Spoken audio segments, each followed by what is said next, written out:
ढोकळा सगळ्यांनाच खायला आवडतो, पण तो परफेक्ट कसा झाला पाहिजे तर हे प्रमाण किंवा परफेक्ट रेशो वापरून हा ढोकळा मस्त स्पॉन्जी होतो, सॉफ्ट होतो, परफेक्ट जाळीदार हा ढोकळा बनतो आणि बराच वेळ मऊ लुसलुशीत टिकतो। तर पटकन आपण हा नॉयलॉन खमण ढोकळा कसा बनवायचा याची रेसिपी पाहू। नमस्कार, मनीषा पाटील रेसिपीमध्ये तुम्हा सर्वांचं खूप खूप मनापासून स्वागत। आज आपण दही किंवा इनोचा वापर न करता मऊ आणि लुसलुशीत जाळीदार असा ढोकळा कसा बनवायचा ते बघणार आहोत। तर मग सुरू करूया। इथे मी या वाटीचं मेजरमेंट घेतलंय, 1 वाटी पाणी घेतलंय,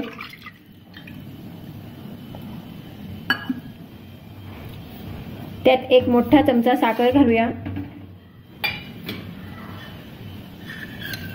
1 छोटा चमचा सायट्रिक ऍसिड घालूया,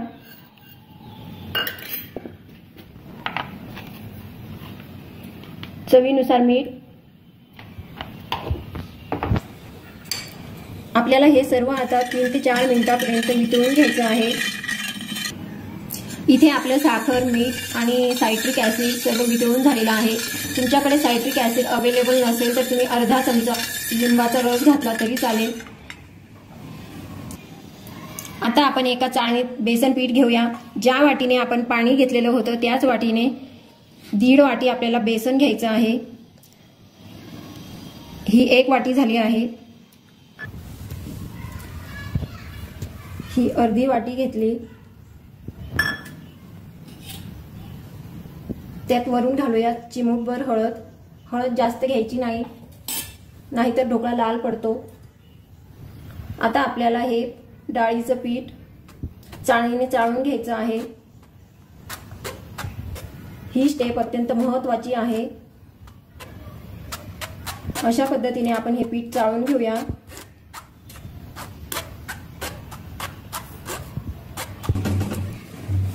इथे आपलं बेसन पीठ चाळणीने चाळून झालेलं आहे। आता आपल्याला हे सर्व मिश्रण छान मिक्स करून घ्यायचं आहे। गुठळ्या होऊ द्यायच्या नाहीयेत। एक 4 ते 5 मिनिटांपर्यंत हे मिश्रण चांगलं मिक्स करून घेऊया। आपल्याला हे बॅटर 3 ते 4 मिनिटांपर्यंत एकच डायरेक्शन मध्ये छान असं फेटून घ्यायचं आहे। तुम्ही बघू शकता इथे आपली एक सुद्धा गुठळी झालेली नाही, खूप छान असं फेटून तयार झालेलं आहे। अशा पद्धतीने पिठाची कन्सिस्टन्सी असायला हवी। इथे आपलं बॅटर मध्ये तेल घालायचं राहिलं होतं, 1 चमचा तेल घालूया। तेल घालून परत एकदा चांगलं मिक्स करून घेऊया।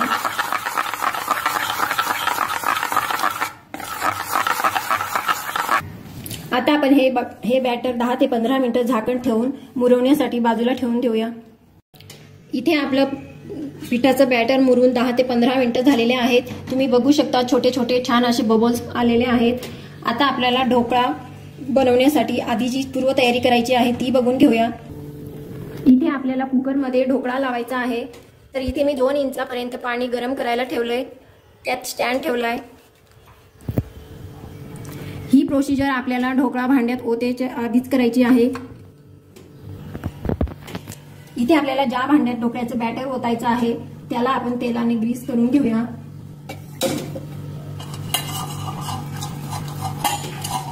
ही तयारी आपल्याला आधीच करून ठेवायची आहे।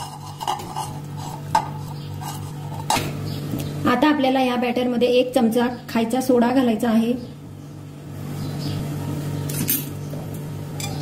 सोडा घातला की पटकन मिक्स करून घेऊया। सोडा घातल्यावर सायट्रिक ऍसिड आणि सोडा एकमेकांसोबत रिॲक्ट होतात आणि त्यांचं छान असं कॉम्बिनेशन तयार होतं। तुम्ही बघू शकता आपलं पीठ किती छान असं फुललेलं आहे।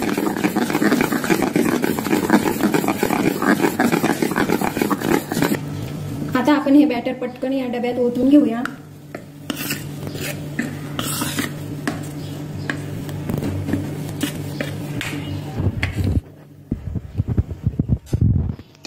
भांडं थोडं असं ट्रॅप करून घ्यायचं आहे, जेणेकरून सारखं असं बॅटर पसरलं जाईल। आता आपल्याला हे भांडं कुकरमध्ये ठेवायचं आहे। कुकरमध्ये ठेवून कुकरची शिट्टी काढून घ्यायची आहे। आता आपल्याला मीडियम गॅसवर 10 ते 15 मिनिटं वाफ देऊन घ्यायची आहे।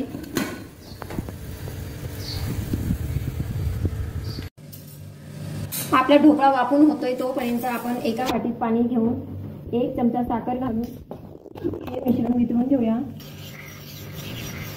ढोकळ्यासाठी फोडणीत मी हे पाणी वापरत नाही।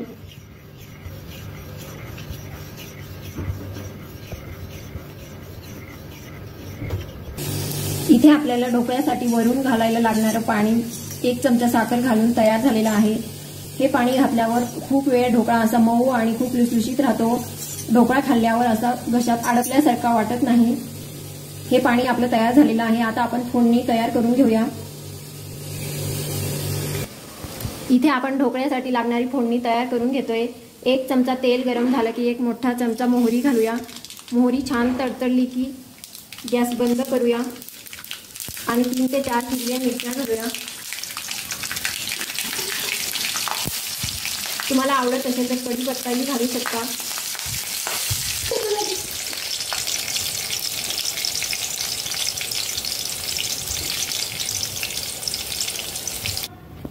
इथे आपला ढोकळा वाफवून जवळपास 10 ते 15 मिनिटं झालेली आहेत। तुम्ही बघू शकता आपला ढोकळा खूप छान असा फुगून आलेला आहे। आता आपण याला चेक करून बघूया। इथे आपली सुरी क्लीन निघालेली आहे, म्हणजे आपला ढोकळा छान शिजला गेलेला आहे। आता आपल्याला हे ढोकळा थंड होऊ द्यायचा आहे 5 ते 10 मिनिटं। मग याचे आपण पीसेस कट करून वरून पाणी आणि फोडणी घालूया। इथे आपला ढोकळा जवळपास चांगला थंड झालेला आहे। आता आपण याचे पीसेस कट करून घेऊया।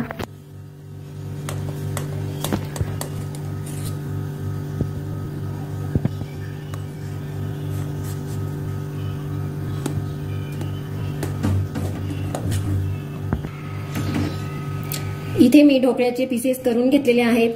आता आपण हे साखरेचं पाणी घालूया वरून। आपल्याला या भांड्यातच साखरेचं पाणी घालून घ्यायचं आहे, म्हणजे ढोकळा छान मऊ आणि स्पॉन्जी होतो आणि पाणी देखील छान मुरतं। ढोकळा खाल्ल्यावर असा घशात अडकल्यासारखा होत नाही।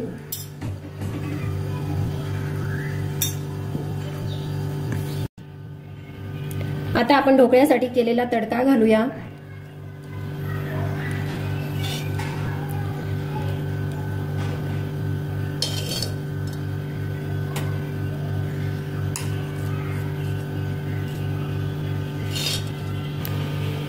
इथे मी तडका घालून घेतलाय। वरून घालूया बारीक चिरलेली कोथिंबीर।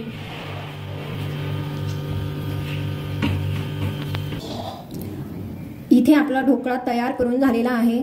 आता आपण एक पीस काढून घेऊया।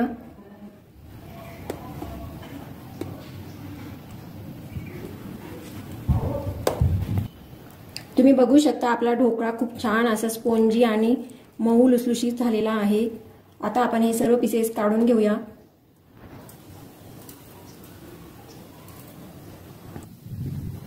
इथे आपला मऊ लुसलुशीत आणि जाळीदार असा ढोकळा बनवून तयार झालेला आहे। तुम्ही बघू शकता खूप असा मऊ आणि लुसलुशीत झालेला आहे। आजची रेसिपी कशी वाटली ती कमेंट बॉक्समध्ये नक्की कळवा। व्हिडिओला लाईक करा। अशाच नवीन रेसिपीसाठी मनीषा पाटील रेसिपीला सबस्क्राईब करा। तुम्ही तुमच्या मित्रमैत्रिणी आणि नातेवाईकांसोबत शेअर करा। पुन्हा भेटूया अशाच एका नवीन रेसिपी सोबत। धन्यवाद।